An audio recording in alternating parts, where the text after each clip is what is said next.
नमस्कार, आप देख रहे हैं न्यूज इंडिया टीवी 24। आपको बता दें, दिल्ली एनसीआर नोएडा धरना प्रदर्शन ले रहा है विशाल रूप। तीसरे दिन रहा जारी। Supertech employees welfare association Noida के सुपरटेक लिमिटेड के कर्मचारियों का सुपरटेक ई स्क्वायर सेक्टर 96 में तीसरे दिन भी शांतिपूर्ण प्रदर्शन जारी। सुपरटेक एम्प्लॉइज अपनी सैलरी के भुगतान की मांग को लेकर आज लगातार तीसरे दिन भी शांतिपूर्ण प्रदर्शन जारी रहा। कर्मचारियों ने तीसरे दिन धरना दिया और अपनी मांगों को जोर शोर से उठाया।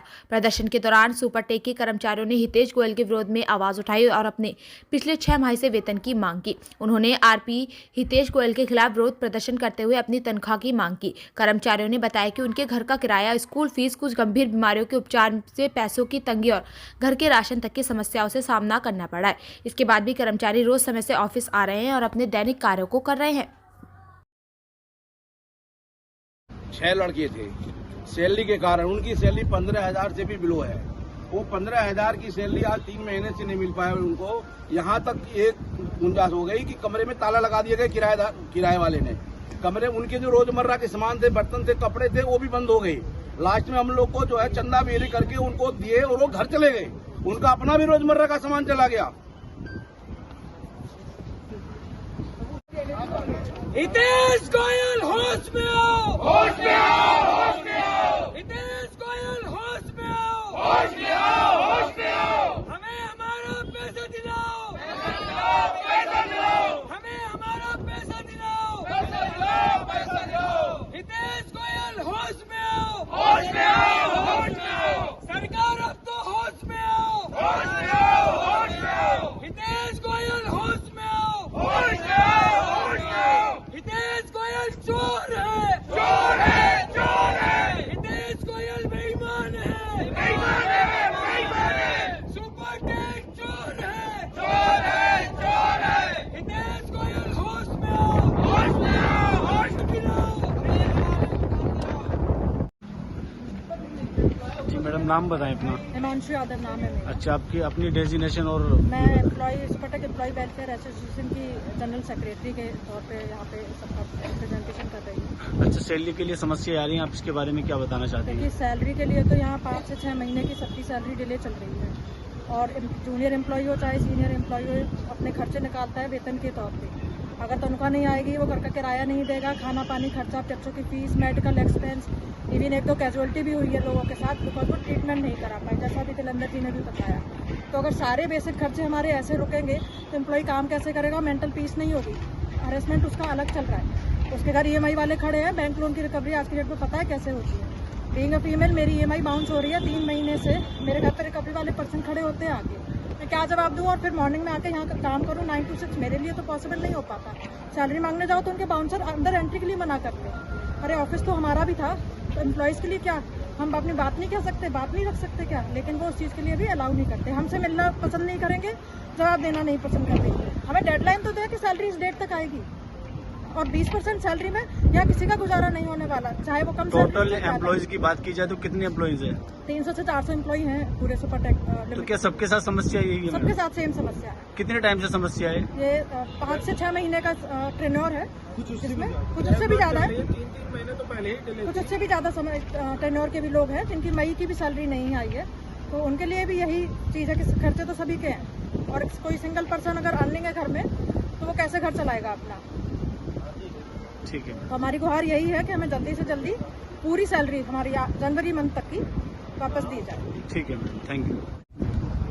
सॉरी जी मैडम, नाम बताएं अपना। मेरा नाम शिवांगी है अच्छा, और तो मैं भी सुपरटेक की एक एम्प्लॉई हूँ। रोज रोज दिल्ली से आना बहुत बुरा होता है क्योंकि रोज रोज मुझे पैसे कहाँ से मिलेगा? 5 महीने हो गए, एक भी सैलरी नहीं आई है। ऊपर से उनके पास जाते हैं तो वो बात भी नहीं करते और मिलने भी नहीं आते हैं।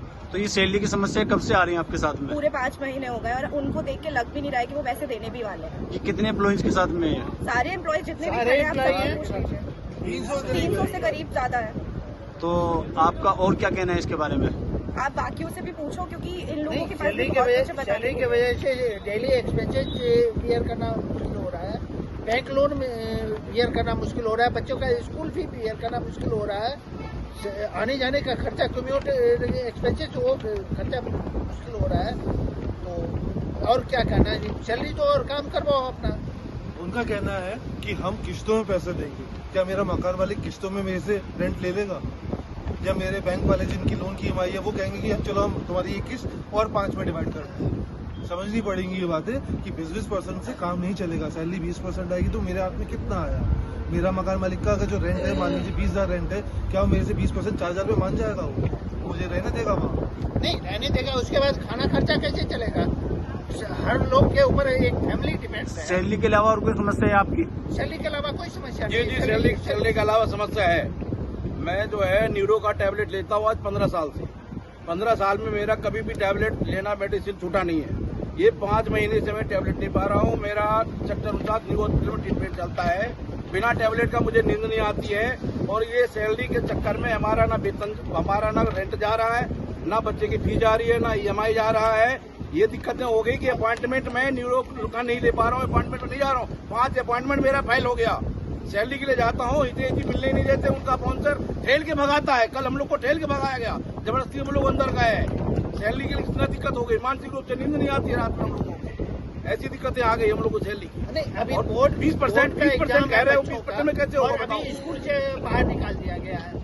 अगर 20% अगर डॉक्टर कोई करवा दे, मुझे कि डॉक्टर का फीस देना है, ले लेगा 2,200 रुपये। जो जितने भी खर्चा है आपके वो 20% में हम करवा देंगे तो ठीक है, हम 20% लेने के लिए तैयार है।